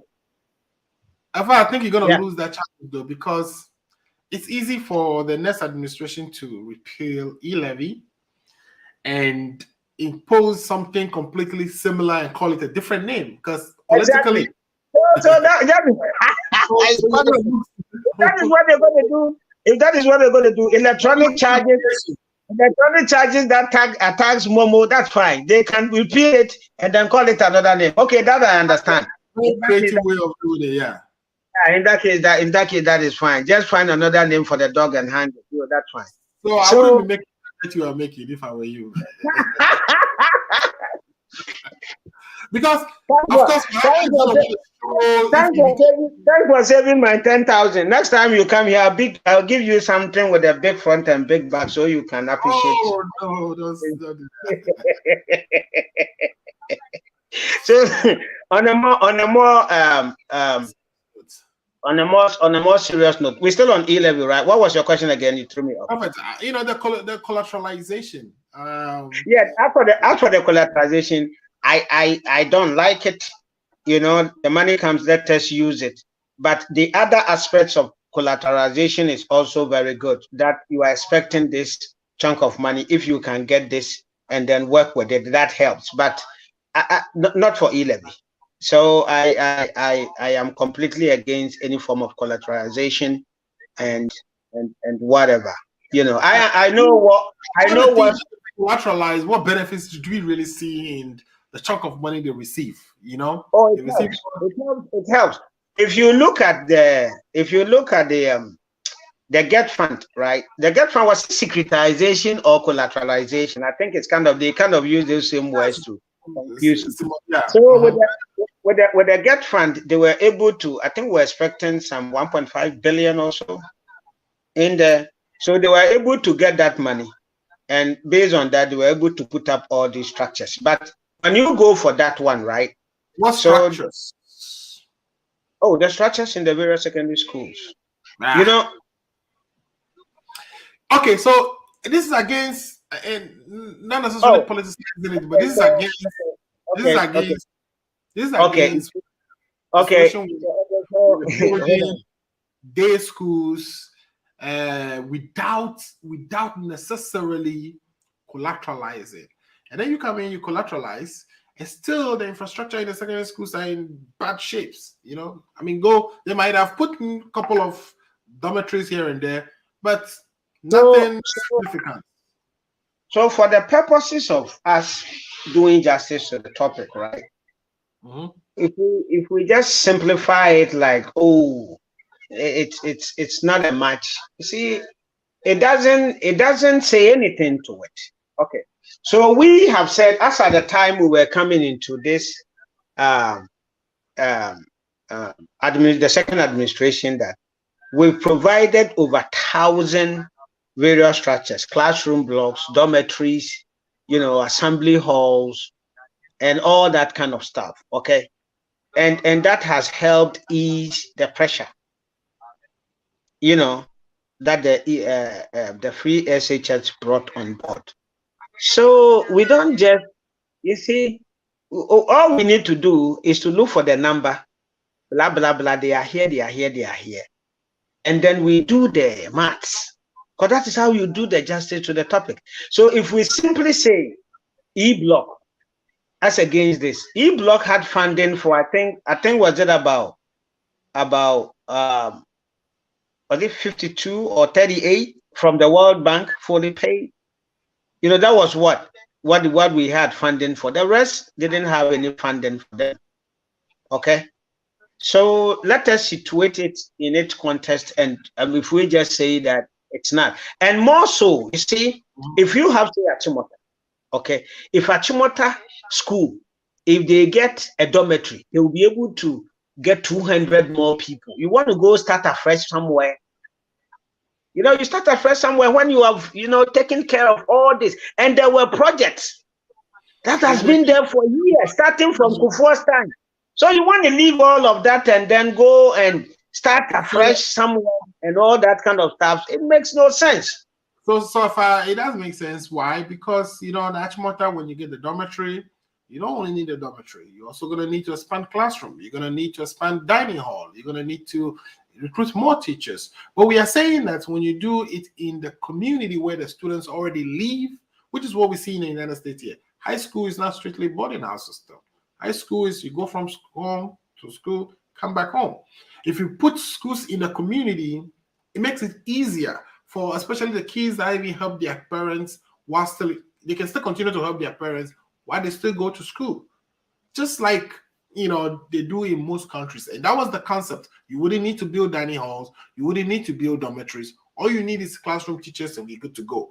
That would quickly spread access than if you were just expanding the arch mortars. You wouldn't need dining halls in a day school. No, you don't. What do you need dining halls for? What would they eat? They will eat stones. I'm just kidding. But they would. I mean, but on a more serious note, we believe that there are existing schools that needed. You know, Ghana, we had about 700 or so, about 800 secondary schools. Okay, spread out everywhere in the country, and most of them needed facilities. Project had already been started that needed completion. You see, this idea of I am coming and I'm coming to do fresh one so that I'll be tagged this. These are things we should kick off. The existing ones are facing challenges. Okay, the dormitories are not. They need more classrooms. They need to expand. That's what the Get Fund was doing, right? That's what the Get Fund was. There's a difference in policy and stuff like that. So you can continue to stick on to this, but we didn't think it is important. We didn't think that you need to provide all the facilities before you roll out everybody to go get into school, and we've done it. So that is what. But having said that, I am completely really against collateralization. Well, let the money come. Let's see how much we have. Let's use it for what, and then we take it out from there. We've done a lot of collateralization. Let's plan for the future. This is how much you are able to do based on what has come in, and then we can take it out from there. Okay, so let me ask. I don't want to hear e-levy collateralized. Let me ask a follow-up question. Knowing this current Minister of Finance, you know he's going to collateralize it. What could be done to prevent that, to stop him from that? There is little we can do other than, you know, to just vent our position to it and then, you know, see where it's taken from. You know, let's rip in the money. Maybe you should call a parliamentarian that when it comes to collateralization, first of all, it should be required to be brought to Parliament for approval before that happens. Second, I don't know if he needs parliamentary approval. See, these are the type of issues. If he does, the opposition will even help us do it. You see, they've always been helping. Though. All they're doing this thing is complete noise. Yeah, they're whipping up their base.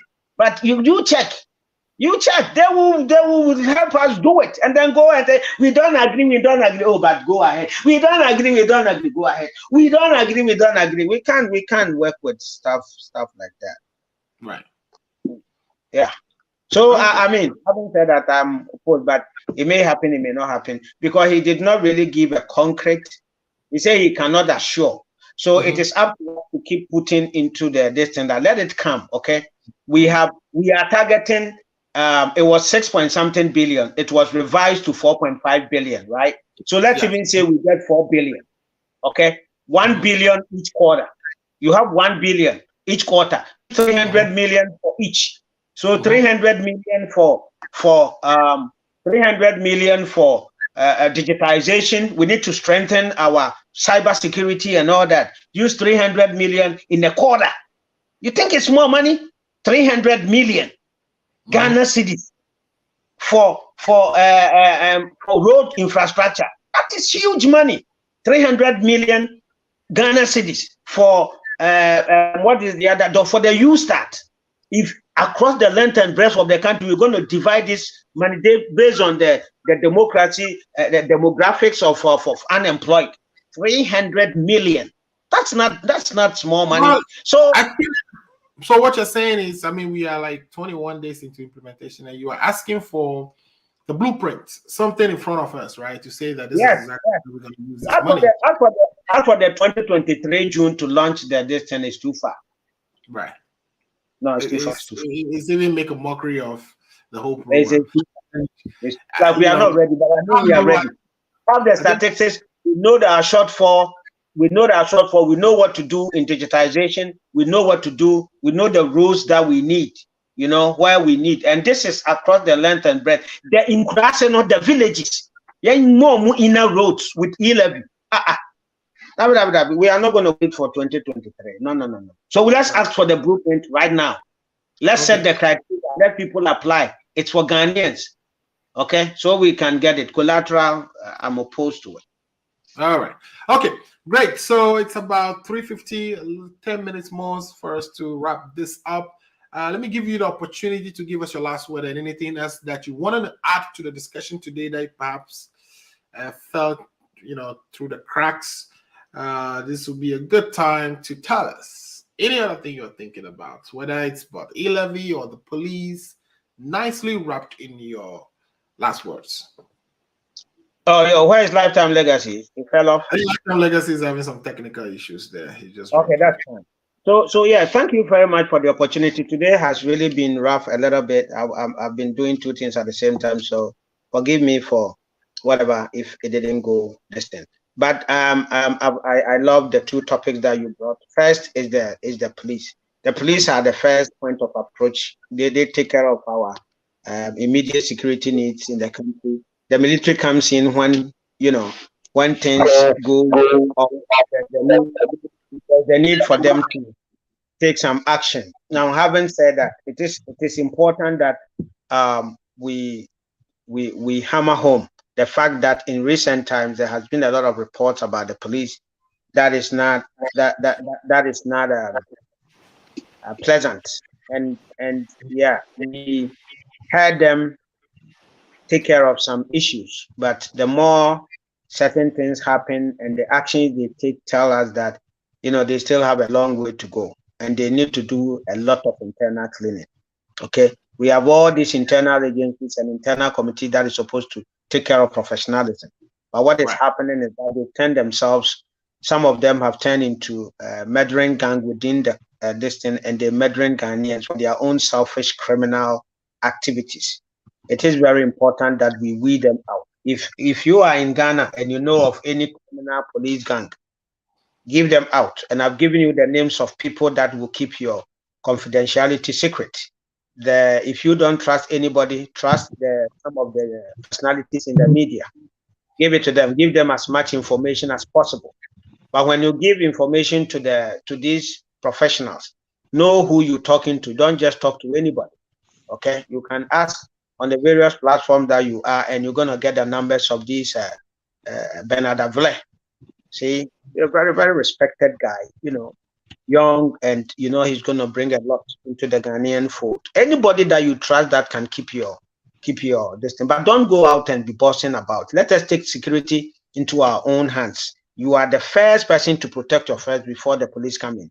The police will only come and meet a situation that they can take control. But if the criminal is going to kill you, he's going to finish you up. If somebody is going to steal your thing, he's going to steal it. You can only get aftermath. Aftermath may be good or bad. So take care of let us be security conscious and security vigilant. If you see something that is not really adding up, make a call somewhere and give as much information as possible. It is the duty of all of us to protect. The government and the agencies put in charge to ensure that Ghanaians are secured ought to do more than they are doing. We are not just putting them on the ground and bashing them. We are not saying they've not done anything at all. They've done something. They've done great. They've kept Ghana intact. But reports are coming that within them there are criminal elements, and it is important they work. In fact, on e-levy too, yes, a great and innovative way of adding on to our taxes. We've implemented it and we've seen the challenges that are coming. Let us continue to, better the system and collect the money and use it for development. And the money that is coming in, collateral, no. Let us see how much we gather and how we are pushing it and push it into the various sectors. It has to be as immediate as possible so that, the infrastructure, in terms of digitization and roads, and the need for us to employ our youth and the good people of Ghana will be realized. And we can always point to it that e-levy did this and e-levy did that. Okay, so let us continue to push the government to do these things for us. It shouldn't be left to them to wishing them they fail, and then we come here and bash it. If they fail, Ghana has failed. If everything goes on well, we have gone on well. So having said that, I want to draw a conclusion to today's program and say that if you want the best government that can give you, free SHS, ambulances, ID cards and all these good stuff that is important for the development of the country, don't look all further. Don't look at issues of doom, so IMF and somebody that will come and tell you that I can't employ. Look at the situation and tell you that, yes, I am capable of handling this. I'm not going to hand over the country to someone else. And that is none other than the New Patriotic Party, where right now somebody too popped up and it has become news. I was thinking one of these days we were going to discuss the presidential aspirants and see, the new incomings that are causing this thing here and there. But all I'm saying is that MPP all the way 2024. Let us see that party 2025 so that we can continue to deliver to the good people of Ghana. Thank you. By the way, who's that new person you're talking about? Oh, you haven't heard in the news somebody popping up for MPP? I know Communal Japan is interested. Kennedy Japan. Yeah. They are command. And I've been getting calls and I'm telling them I don't have no comment. Is it the one you're about? Okay. Look at the presidential aspirants and make your decision. Okay. Yeah, me, I'm actually gunning for Patrick Eboama. Is it Eboama? Patrick, what is Patrick's name? He's MPP. He's MPP, but he hasn't declared yet. It's a young man. Patrick Boama. Yes. Hey, I haven't heard though. Send me some articles about him. Hold on. Let me pull him up. Patrick. He's an MP for Okaku. Yeah, Patrick Yaoboama. I think one of the MP for one of the Okakwis. Yes. Oh, okay. This is breaking news to me. Man, I think you should go for it. It's a young man. Hasn't made a lot of noise.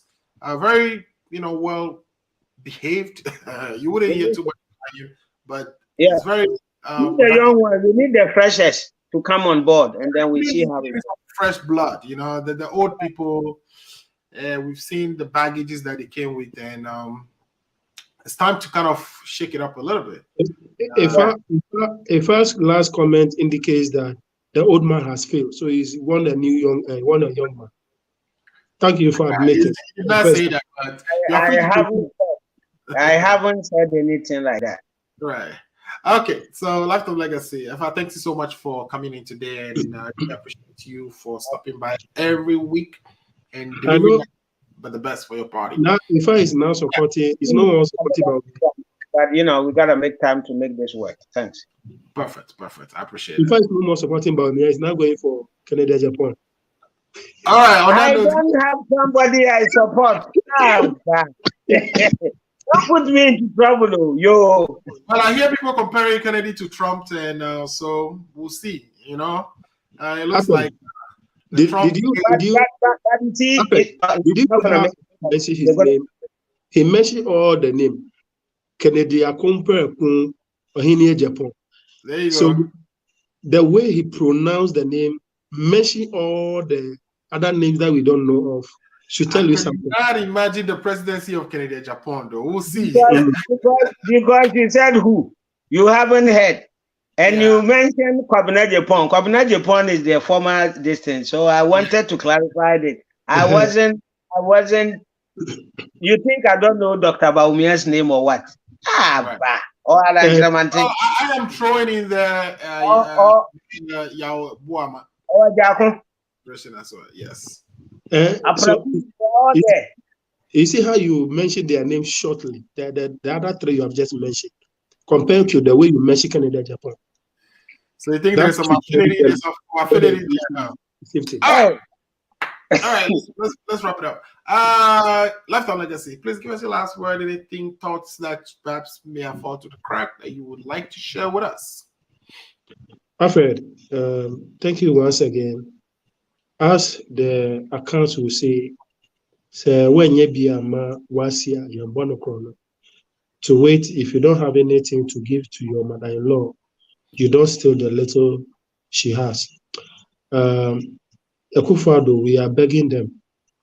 For now, it is clear and obvious that there's no legacy is left in for Ghanaians except debt. We are begging him that the debt is living for the future generation is becoming too much. You should just concentrate on the little that what they have gotten so far. They should be enough for them, and leave the rest for the future generations to come and inherit. On the issue of the e-levy, once again, I encourage Ghanaians that, as the saying goes, if you want to know how the evening is going to be, look at how the morning was. This government have gotten so much; they have nothing, absolutely nothing to show. It is the same way the e-levy will go. So Ghanaians, you have an option to opt out for reaching the president's luxurious way of living, like Arabian King. I have decided not to pay, and I still insist that I will not pay until the law is repealed. On the issue of the security, also the government have a responsibility of making sure that they win the bad nuts within the security services, both the military and the police and other agencies within the country. Ghana is where we all come home, and we want the nation to be safe for all of us. So they should stop recruiting the invisible forces, the Delta forces, into the police service. They are the people committing the very crime we are discussing over here. If they don't do that, and they continue terrorizing Ghanaians, it will get to a time they will extend the very treatment they are giving Ghanaians today on them when they have nobody to chew. So they have a responsibility of winning out the bad nuts. Thank you. Thank you so much, Lifetime Legacy. And ladies and gentlemen, that is the Ghana agenda for May 21st, 2021. If this is the first time you're watching this, please share the link. Week by week, we come on this show to share our thoughts and ideas of how things should be done in a way to progress the course we are all on, which is to develop and make Ghana a better place. Again, my name is Alfred Amuzu. If you are interested in any topic or want us to discuss anything in particular, please share with me at ghanaagenda@gmail.com. ghanaagenda@gmail.com. Please shoot me an email or post something on Facebook under any of our videos, and we'll pick that up and discuss in the coming weeks. In the meantime, be safe, enjoy your weekend. We'll be back next week. If it is Saturday, 2 p.m., it's Ghana Agenda time. My name is Alfred Amuzu. Today I was joined by Lifetime Legacy of the NDC and Afa Amayao of MPP, the Communications Director. We'll be back next week. Please enjoy your weekend. Goodbye for now. Are you 65 years or older? Good news. Illinois has expanded its Medicaid health insurance program to everyone 65 and older, regardless of your immigration status. Need help to apply? Contact United African Organization, UAO, WhatsApp, SMS, IL65 to 773-420-8976. It's true. For most people, your health insurance program increases as you grow older. That's why the state of Illinois has expanded its Medicaid health insurance program to everyone 65 and older, regardless of your immigration status. Need help to apply? Contact United African Organization, UAO, WhatsApp, SMS IL65 to 773-420-8976. If you are 65 years and older, there's one thing we can all agree on. Your health and well-being is important. Whether you are a recent green card holder or retiree, asylee or without paper, you're now eligible for the Illinois Medicaid health insurance program. Need help to apply? Contact United African Organization, WhatsApp, SMS IL65 to 773-420-8976.